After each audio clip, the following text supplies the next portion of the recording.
Hai hai hai. Assalamualaikum warahmatullahi wabarakatuh. Nah, bagaimana kabar sobat belajar semua? Semoga senantiasa selalu sehat dan tetap semangat dalam belajar di rumah. Nah, pada kesempatan kali ini Pak Guru akan sedikit memperkenalkan media belajar Kapiko ya, media belajar Kapiko. Nah, media belajar Kapiko ini Pak Guru buat untuk membantu Pak Guru dalam kegiatan pembelajaran daring. Nah, ini untuk bentuk nyata dari media belajar Kapiko ya.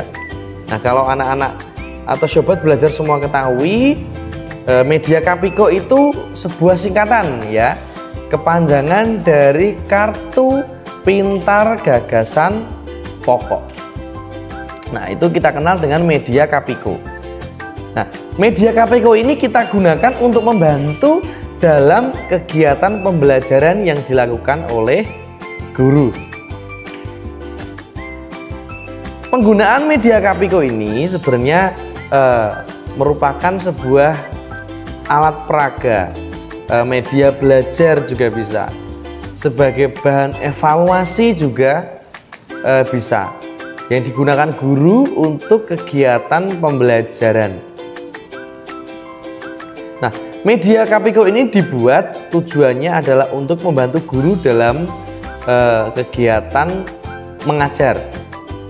Nah, ini Pak Guru akan sedikit bercerita terlebih dahulu mengapa sih harus ada media Kapiko, serta nanti bagaimana proses pembuatannya. Setelah itu nanti bagaimana cara untuk menggunakan media itu ya, bagaimana nanti para siswa-siswi dari murid di sekolah Pak Guru mempersiapkan media tersebut yang akan digunakan dalam kegiatan pembelajaran. Nah, setelahnya nanti dalam kegiatan pembelajaran daring, media Kapiko akan digunakan sebagai media bahan ajar serta alat evaluasi. Nah, langsung saja mari kita bahas untuk yang pertama, yakni tentang mengapa sih harus ada media Kapiko. Nah, ini tentunya di dalam benak sobat belajar semua akan bertanya-tanya, oh, media Kapiko itu untuk apa gitu. Nah, pada dasarnya media Kapiko itu merupakan sebuah media pembelajaran dengan bahan sederhana dari barang bekas yang ada di sekitar kita. Kita kreasikan menjadi sebuah media yang ya bisa digunakan untuk belajar oleh anak-anak. Nah, media Kapiko sendiri itu sejenis kartu ya, sejenis kartu. Kalau mungkin sobat belajar semua mengenal ada kartu pintar, kartu bergambar, kartu huruf, kartu angka. Nah, itu bisa digunakan untuk kegiatan belajar ya oleh anak-anak. Jadi misalnya kalau kartu angka itu digunakan untuk mengenal angka. Kemudian kalau kartu huruf itu digunakan untuk mengenal huruf. Kartu bergambar itu digunakan untuk mengenalkan gambar ke anak-anak. Misalnya ada gambar hewan, gambar tumbuhan, ya seperti itu. Nah, Kapiko sendiri itu berbentuk seperti kartu, namun dengan ukuran yang lebih besar ya, dengan ukuran yang lebih besar. Kira-kira antara 20 cm 10 cm ya, ini kartu Kapiko yang sudah Pak Guru buat. Nah, mengapa harus ada media Kapiko gitu? Nah, jadi dalam kegiatan pembelajaran, utamanya dalam pembelajaran daring, tentunya selain kita mengajar atau selain anak-anak itu belajar dengan media elektronik ya, semuanya berbasis internet, kita juga perlu tetap kembali ke teori konvensional menggunakan textbook, menggunakan teknik menulis membaca dan mengamati. Nah, adanya media Kapiko ini sebenarnya digunakan guru untuk membantu guru dalam kegiatan mengajar, utamanya pada muatan pelajaran bahasa Indonesia. Dapat digunakan oleh guru untuk materi tentang gagasan pokok dan gagasan pendukung. Nah, jadi di media Kapiko itu bisa membantu guru dalam mengajar. Sebenarnya media Kapiko ini juga bisa digunakan pada pembelajaran daring atau pembelajaran luring seperti itu. Jadi dengan adanya media kartu itu nantinya anak-anak akan lebih tertarik ya pada materi pada bahasa Indonesia. Mengapa kok ada kata-kata bisa membuat anak tertarik? Karena pada materi gagasan pokok dan gagasan pendukung tentunya anak-anak itu pasti jenuh. Pasti jenuh, pasti bosan. Karena apa? Karena harus membaca teks yang sangat banyak. Ya, teksnya yang dibaca itu banyak. Kemudian itu dipilih mana gagasan pokoknya, mana gagasan pendukungnya. Nah, seperti itu. Tentunya pasti anak-anak nanti akan kesulitan. Nah, kan seperti itu. Nah, untuk lebih jelasnya mengapa kok gagasan pokok, gagasan pendukung itu rumit? Nah, ini berikut ini Pak Guru tayangkan penjelasan materi tentang gagasan pokok dan gagasan pendukung terlebih dahulu. Jadi agar para sobat belajar semua bisa memahami bahwa pada materi gagasan pokok dan gagasan pendukung tersebut sebenarnya diperlukan kemampuan membaca yang lebih baik dan semangat dalam membaca. Nah, berikut ini penyampaian materi tentang gagasan pokok dan gagasan pendukung. Selamat menyaksikan.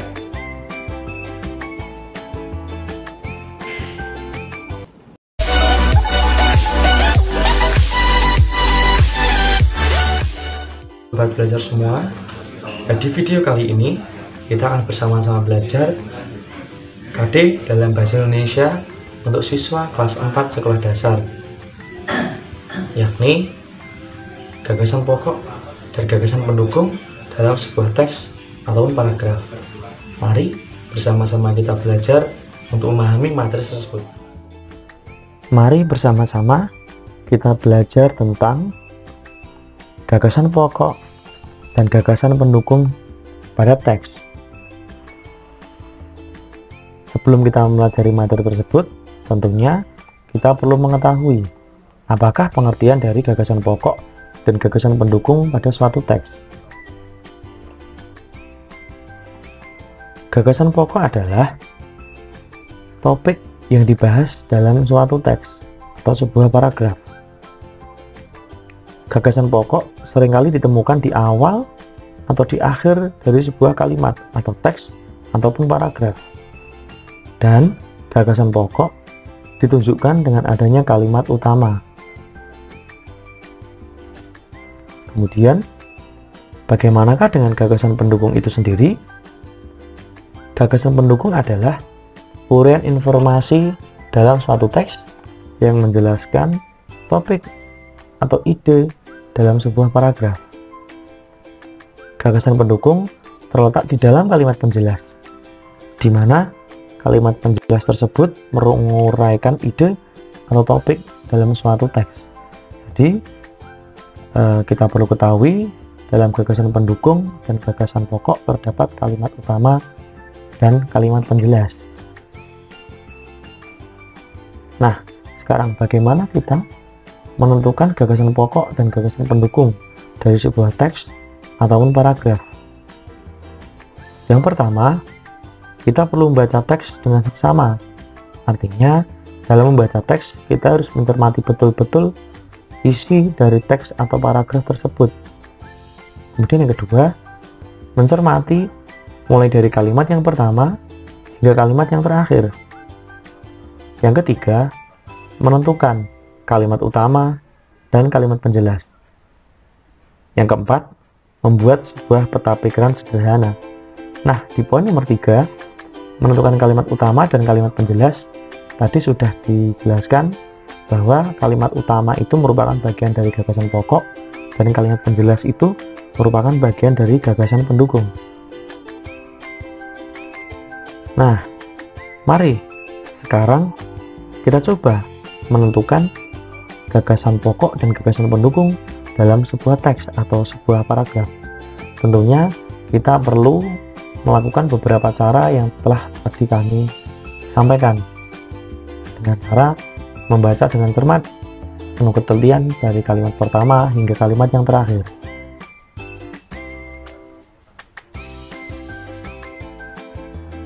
Oke, disajikan sebuah paragraf dan teks yang berjudul tentang batik. Mari kita baca bersama-sama. Batik merupakan kain tradisional Indonesia.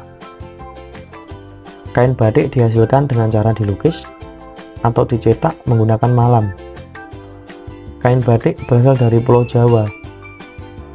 Seiring berkembangnya waktu, batik tidak hanya di Pulau Jawa.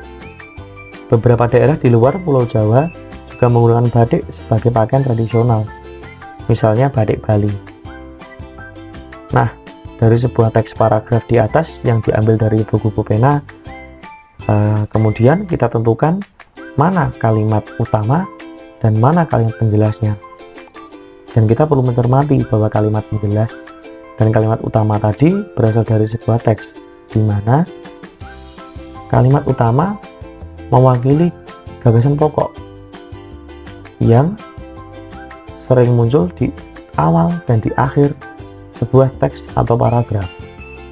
Langsung saja kita tentukan mana kalimat utama dan kalimat penjelas dari paragraf yang berjudul batik tersebut. Nah, kita tentukan bahwa kalimat utamanya adalah batik merupakan kain tradisional Indonesia, karena kalimat ini muncul di awal teks atau sebuah paragraf. Karena sudah kita tentukan kalimat utamanya, tentunya kalimat-kalimat yang lain masuk dalam kategori kalimat penjelas. Dengan kalimat nomor 1, kain batik dihasilkan dengan cara dilukis atau dicetak menggunakan malam. Kalimat berikutnya, kain batik berasal dari Pulau Jawa. Berikutnya, seiring berkembangnya waktu, batik tidak hanya di Pulau Jawa. Dan yang terakhir, beberapa daerah di luar Pulau Jawa juga menggunakan batik sebagai pakaian tradisional, misalnya batik Bali. Nah, 4 kalimat ini masuk dalam kategori kalimat penjelas. Mengapa demikian? Karena 4 kalimat ini menjelaskan kalimat yang pertama, yaitu batik merupakan kain tradisional Indonesia. Kemudian dijelaskan dengan kalimat-kalimat yang lain, sehingga kalimat-kalimat sisanya termasuk dengan kategori kalimat penjelas. Kemudian setelah itu kita harus tentukan untuk kalimat utama tadi adalah batik merupakan kain tradisional Indonesia, menjadi sebuah gagasan pokok, dan gagasan pokoknya adalah batik merupakan kain tradisional Indonesia. Nah, bagaimana untuk kalimat penjelasnya? Tadi kami sudah sampaikan, jadi untuk kalimat penjelas akan langsung masuk kategori gagasan pendukung. Dan untuk gagasan pendukung ini, kalimat yang kita gunakan tidak harus sebanyak kalimat penjelas, bisa kita ambil poin-poinnya saja. Misalnya, untuk kalimat penjelas nomor 1, kain batik dihasilkan dengan cara dilukis atau dicetak menggunakan malam. Bisa kita simpulkan saja bahwa di kalimat tersebut termasuk dalam kategori cara membuat kain batik. Kemudian kalimat yang kedua, kain batik berasal dari Pulau Jawa. Nah, kita simpulkan saja bahwa tempat asal kain batik. Dan untuk kalimat nomor 3 dan nomor 4 itu memiliki kategori yang sama, yakni penyebaran kain batik. Nah, sudah kita tentukan mana gagasan pokok dan gagasan pendukungnya. Kemudian setelah itu kita perlu membuat sebuah peta pikiran sederhana yang kita gunakan untuk menjelaskan gagasan pokok dan gagasan pendukung.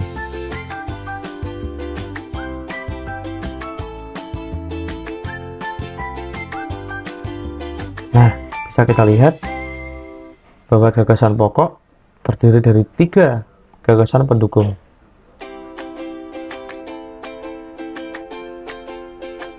Ketika kita sudah bisa menentukan peta pikiran dari sebuah gagasan pokok dan gagasan pendukung, tentunya kalian sudah bisa memahami dan kalian sudah bisa belajar sendiri dengan mencari teks atau paragraf atau cerita yang mungkin bisa kalian tentukan mana gagasan pokok dan mana gagasan pendukungnya. Oke, selamat belajar, sampai jumpa kembali. Tentunya kalian sudah bisa memahami apa itu gagasan pokok dan apa itu gagasan pendukung. Selamat belajar untuk sobat belajar semua, dan tetap semangat, tetap senang, bahagia, dan belajar yang menyenangkan. Assalamualaikum warahmatullahi wabarakatuh. Jumpa lagi di channel Diari Sang Guru. Bagaimana kabar anak-anak dan sobat belajar semua? Semoga tetap sehat dan selalu semangat dalam belajar. Nah, Pak Guru menghimbau bahwa kalian harus tetap sering-sering menggunakan masker, mencuci tangan, serta mematuhi protokol kesehatan. Nah, anak-anak, di video pembelajaran kali ini, mari bersama-sama kita belajar untuk materi kelas 4 Sekolah Dasar, tema 1 Muatan Pembelajaran Bahasa Indonesia. Adapun materinya tentang gagasan pokok dan gagasan pendukung. Nah, mari kita saksikan video pembelajaran berikut ini tentang gagasan pokok dan gagasan pendukung yang disusun dalam bentuk tabel. Selamat menyaksikan. Mari bersama-sama kita belajar untuk materi menyusun gagasan pokok dan gagasan pendukung menggunakan bentuk tabel. Pada dasarnya, dalam menyusun gagasan pokok dapat menggunakan bentuk peta pikiran, diagram, ataupun tabel. Adapun tujuannya untuk mempermudah dalam memahami dan mencermati suatu teks.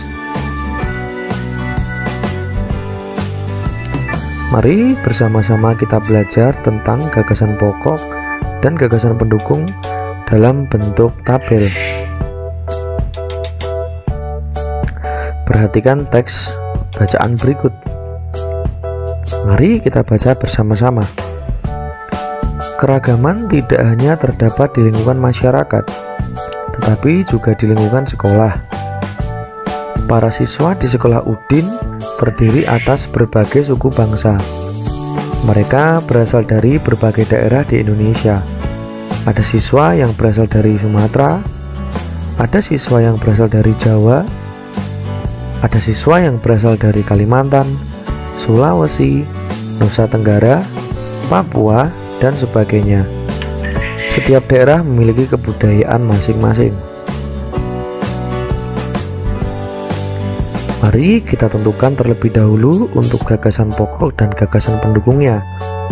Caranya, mari kita kembali memahami teks bacaan dan kemudian kita tentukan mana kalimat utama dan mana kalimat pendukungnya. Mari kita flashback kembali dan kita baca teksnya satu kali lagi. Keragaman tidak hanya terdapat di lingkungan masyarakat, tetapi juga di lingkungan sekolah. Para siswa di sekolah Udin terdiri atas berbagai suku bangsa. Mereka berasal dari berbagai daerah di Indonesia. Ada siswa yang berasal dari Sumatera, ada siswa yang berasal dari Jawa, ada siswa yang berasal dari Kalimantan, Sulawesi, Nusa Tenggara, Papua, dan sebagainya. Setiap daerah memiliki kebudayaan masing-masing.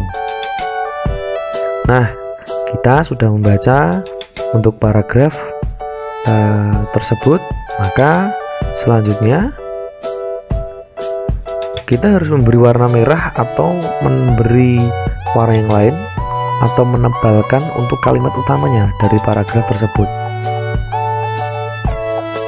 Nah, kita bisa melihat bahwa keragaman tidak hanya terdapat di lingkungan masyarakat, tetapi juga di lingkungan sekolah. Kalimat tersebut merupakan kalimat utama dari paragraf tersebut. Kenapa tidak menggunakan kalimat yang terakhir? Setiap daerah memiliki kebudayaan masing-masing. Karena dalam kalimat ini tidak menjelaskan sedikit pun tentang kegiatan di lingkungan sekolah. Karena di teks atau paragraf tersebut terdapat para siswa di sekolah Udin. Jadi ini kita harus menjelaskan sekolah itu mengapa. Untuk kalimat utamanya adalah kalimat yang pertama, yaitu keragaman tidak hanya terdapat di lingkungan masyarakat, tetapi juga di lingkungan sekolah.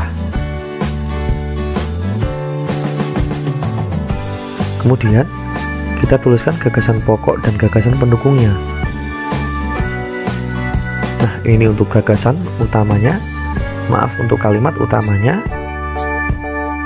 Kemudian sisanya adalah kalimat pendukung dari paragraf tersebut.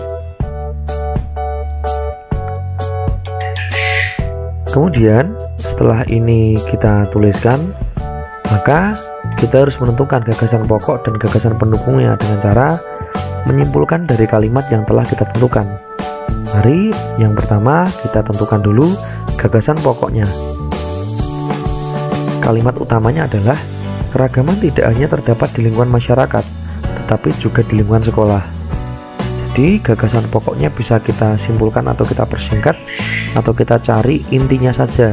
Maka kita tuliskan gagasan pokoknya adalah keragaman di lingkungan sekolah. Ini juga berlaku untuk kalimat pendukungnya. Dari beberapa kalimat dari paragraf tersebut terdapat 5 kalimat terlalu panjang. Jika kita tuliskan semua, maka kita ambil intinya atau kita simpulkan saja. Maka dapat kita tuliskan gagasan pendukungnya adalah 1. Para siswa berasal dari suku bangsa. Dari berbagai suku bangsa, ini diambil dari kalimat nomor 1. Kemudian yang kedua, macam-macam daerah asal siswa di sekolah Udin, ini diambil dari kalimat nomor 2, 3, dan 4. Dan gagasan pendukung yang ketiga adalah setiap daerah memiliki kebudayaan masing-masing, diambil dari kalimat nomor 5. Sekarang kita tentukan bentuk tabelnya. Kita bisa menggunakan tabel seperti ini. Tentunya bentuk tabel secara umum bisa seperti gambar tersebut. Tujuan dari tabel sebenarnya untuk mempermudah kita dan membantu kita dalam mencermati sebuah teks. Maka setelah kita menentukan bentuk tabelnya, bisa kita tuliskan saja atau kita masukkan gagasan pokok dan gagasan pendukung yang telah kita buat tadi ke dalam teks atau paragraf tersebut. Jadi di sini ada sebuah paragraf. Ini karena paragrafnya cuma 1. Kalau paragrafnya ada 2, berarti ini kita harus membuat tabel berikutnya untuk garisnya bawah untuk berikutnya, karena berbeda setiap paragraf. Nah, ini tentang tabel gagasan pokok dan gagasan pendukungnya. Semoga materi pembahasan ini dapat mempermudah dan membantu kalian dalam belajar. Terima kasih. Oke, anak-anak dan sobat belajar semua, tentunya kalian tadi sudah menyaksikan bagaimana pembahasan materi tentang gagasan pokok dan gagasan pendukung yang dibuat dalam bentuk tabel. Tentunya tujuannya adalah untuk mempermudah kalian dalam memahami dan mencermati suatu teks. Terima kasih telah menyaksikan video pembelajaran kali ini. Apabila ada kesalahan atau kekurangan, kami mohon maaf yang sebesar-besarnya. Sampai jumpa di video pembelajaran yang berikutnya. Assalamualaikum warahmatullahi wabarakatuh.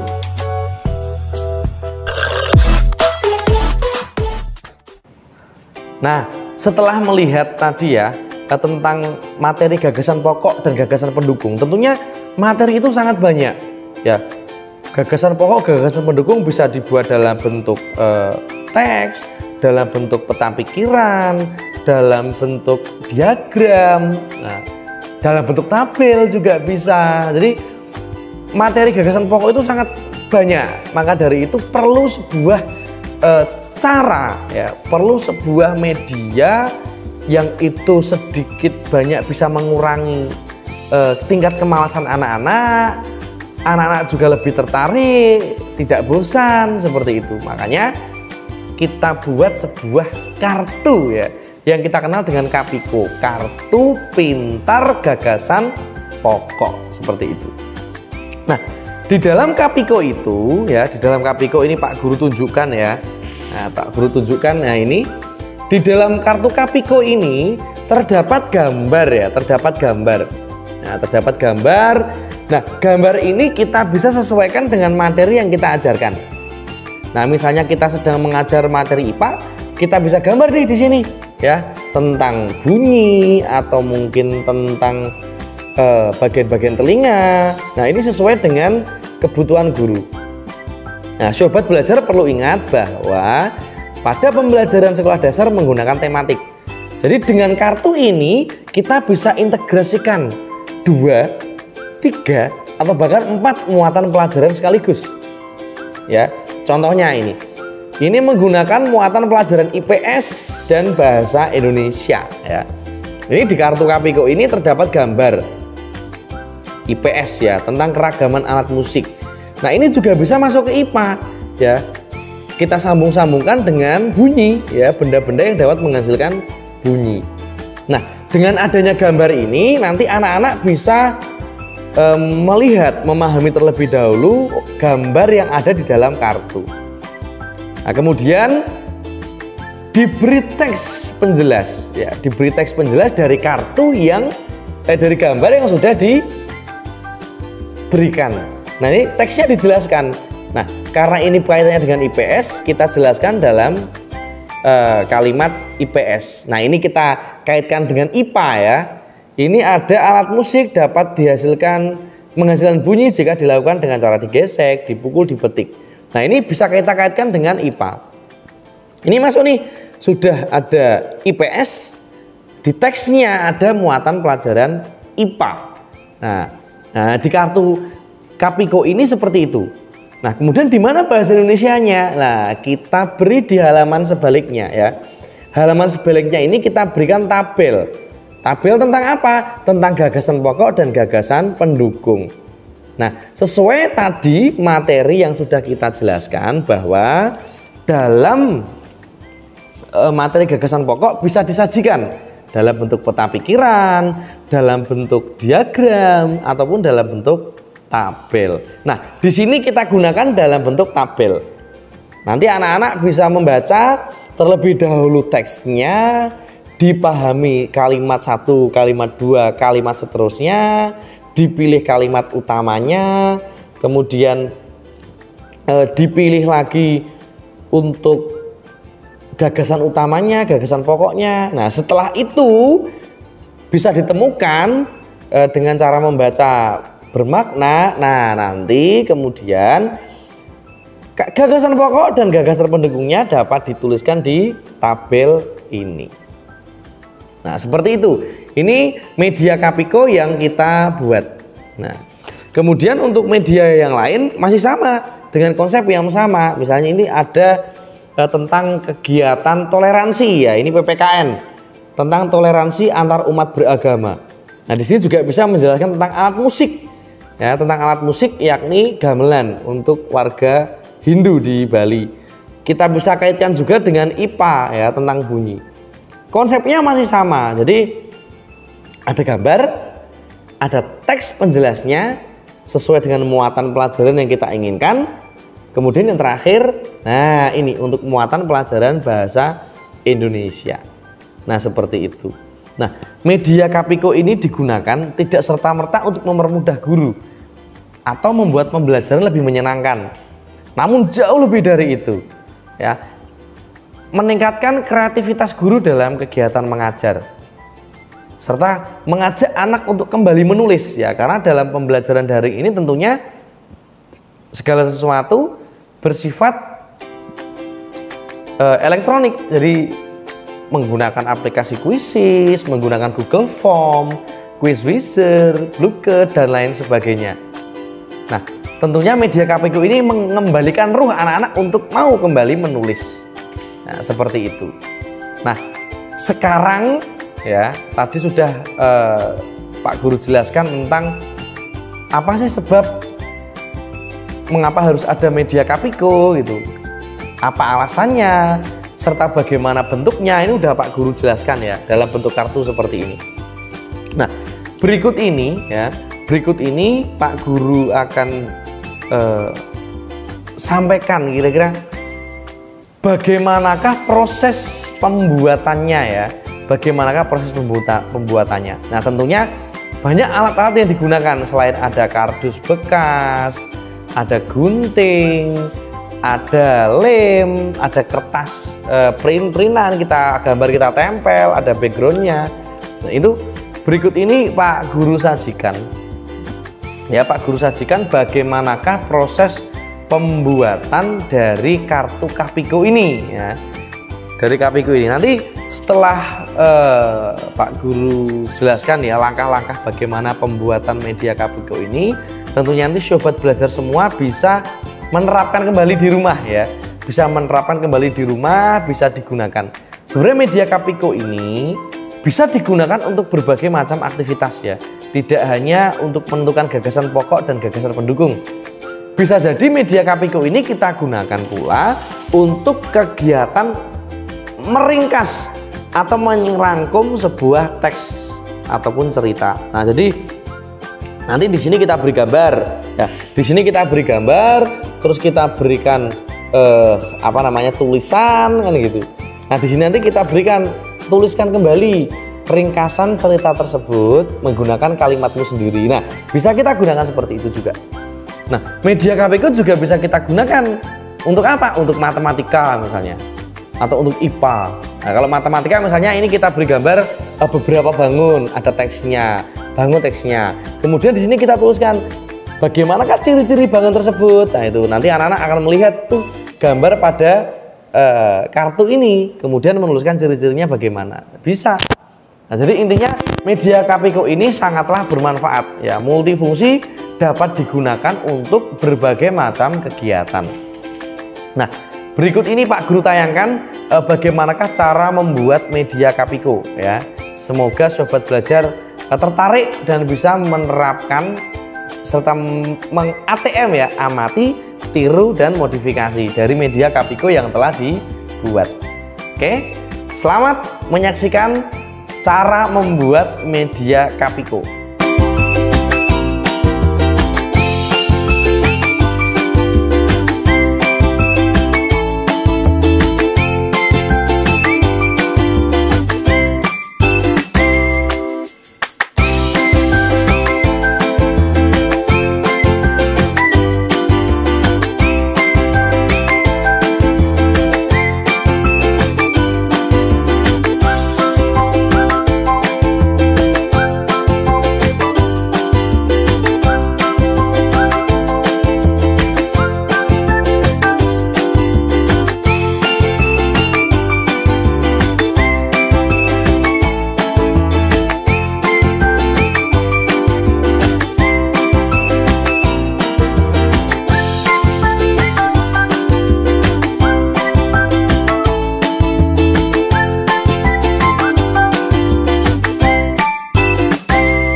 Sudah tahu kan bagaimana cara membuat media Kapiko-nya?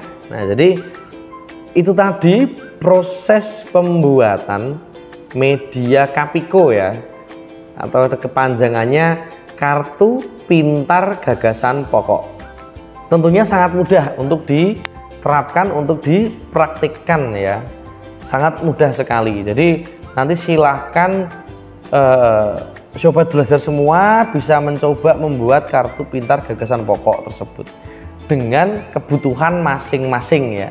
Bisa juga kartu tersebut kita buat untuk membantu putra-putri kita belajar membaca, belajar menghitung, belajar mengenal nama buah, jenis hewan, dan lain sebagainya.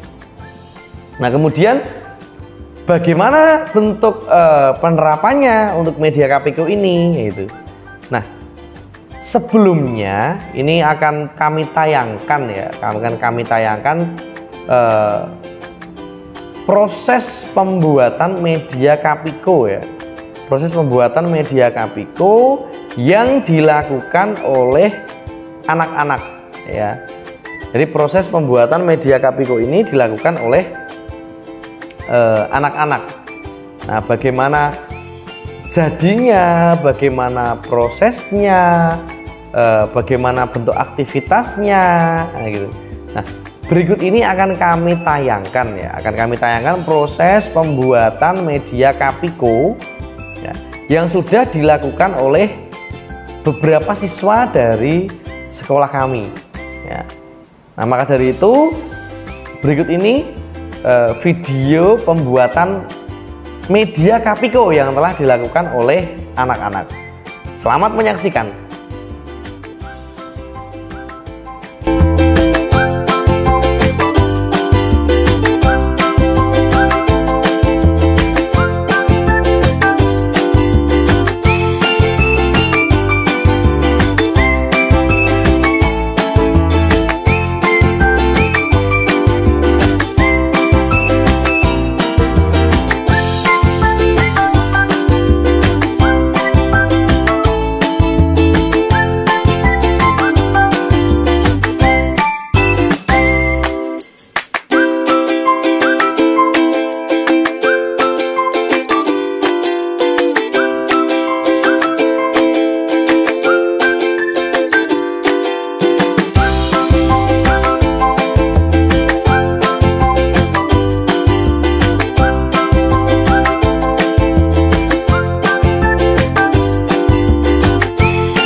Nah, itu tadi proses ya, proses kegiatan pembuatan ya, proses kegiatan pembuatan sekaligus proses pengerjaan ya yang dilakukan oleh anak-anak pada media Kapiko ya.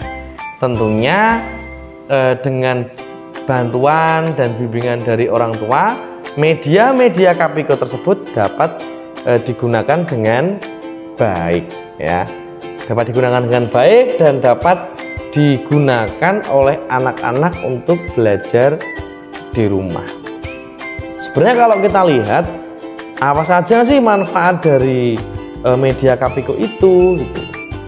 Terlepas dari anak-anak bisa memahami materi, sebenarnya media Kapiko itu jika kita gunakan itu kita sebagai guru bisa mengambil nilai praktik ya. Kalau dalam kegiatan pembelajaran mungkin model yang bisa digunakan dengan cara PJBL ya, Project Based Learning, dengan anak-anak mengkreasikan sebuah kartu ya.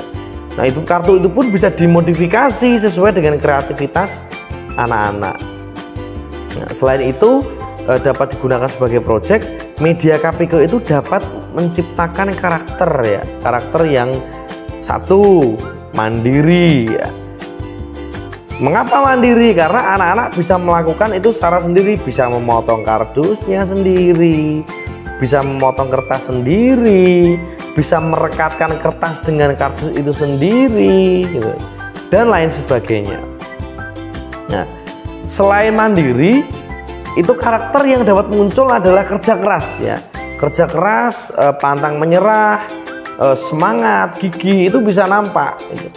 Nah, ini diwujudkan dalam apa? Dalam proses pembuatan media tersebut ya. Sebenarnya waktu yang digunakan untuk membuat media tersebut dapat digunakan untuk bermain, dapat digunakan untuk istirahat, berkumpul dengan keluarga. Namun dengan gigih, dengan semangat, itu waktu yang bisa digunakan untuk bermain itu digunakan untuk membuat Kapiko gitu.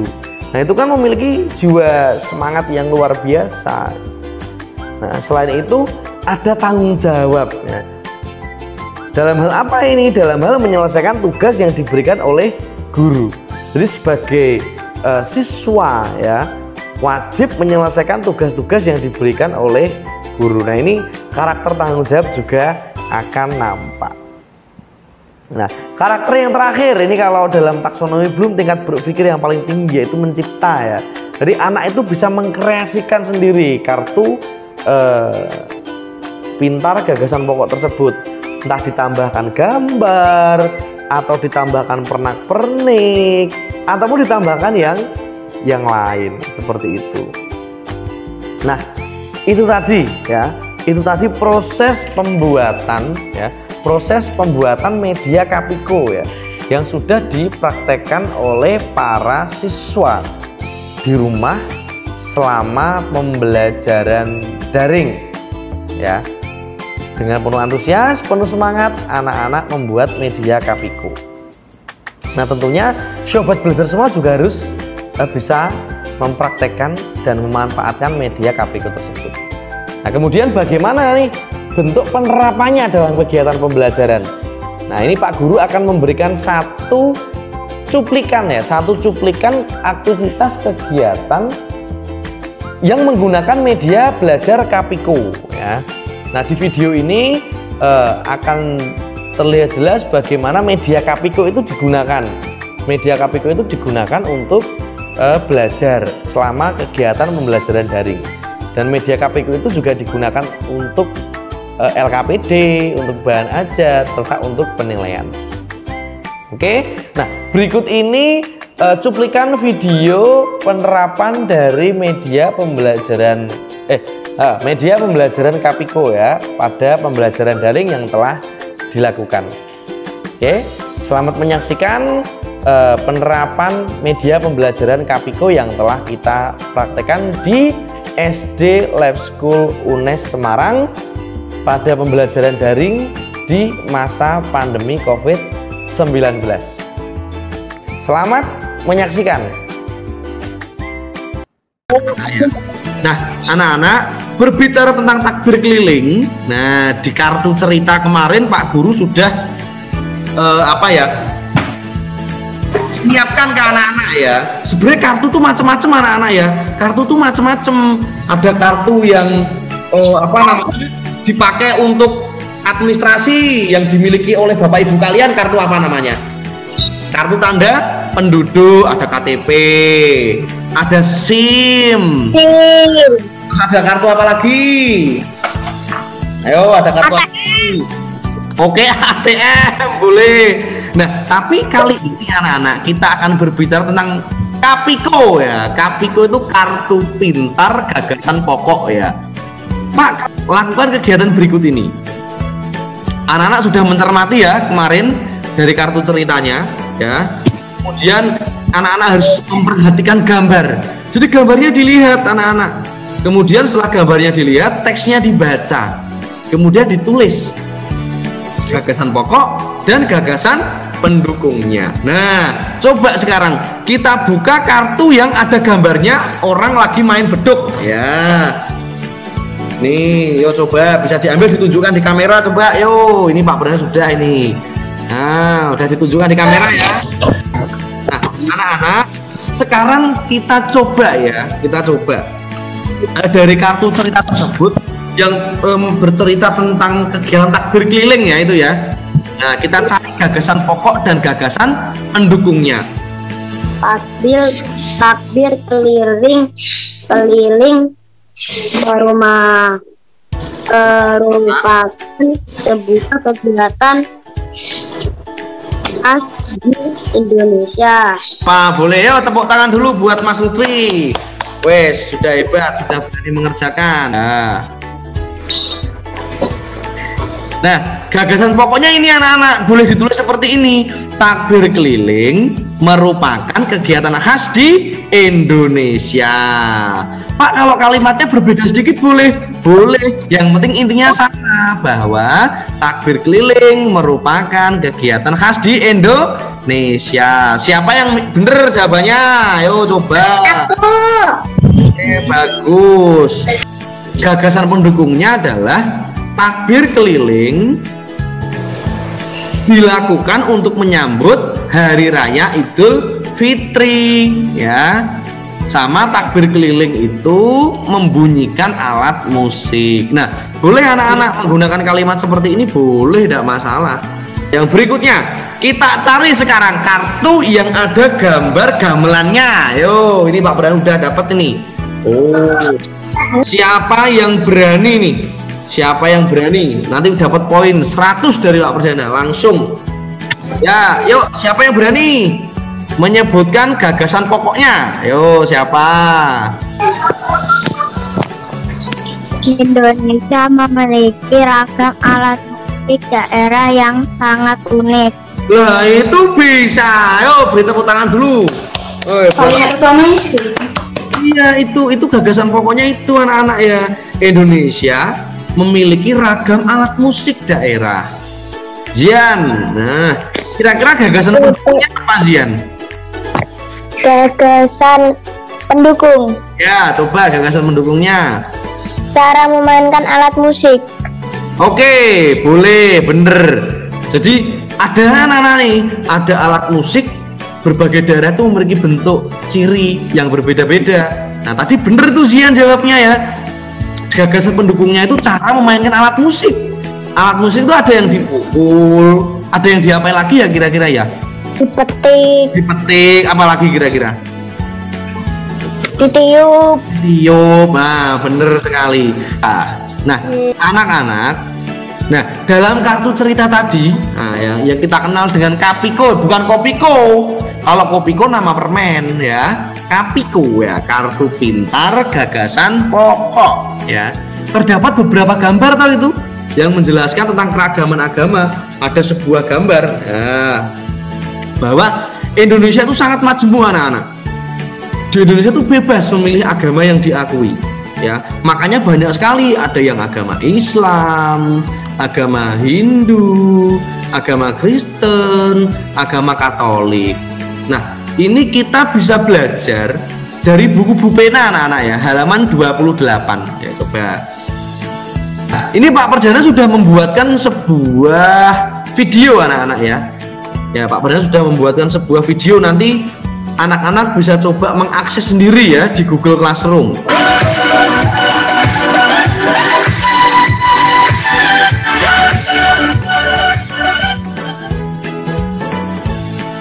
Nah, ini Pak Perdana sudah membuatkan sebuah video. Nah, di dalam video itu anak-anak menjelaskan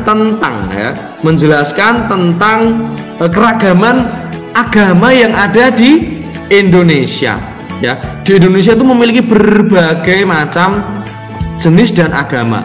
Ada agama Islam, Kristen, Katolik, Hindu, Buddha, dan yang terakhir adalah Konghucu ya. Nah, ini ada yang terkenal di Semarang, ada agama Konghucu ya.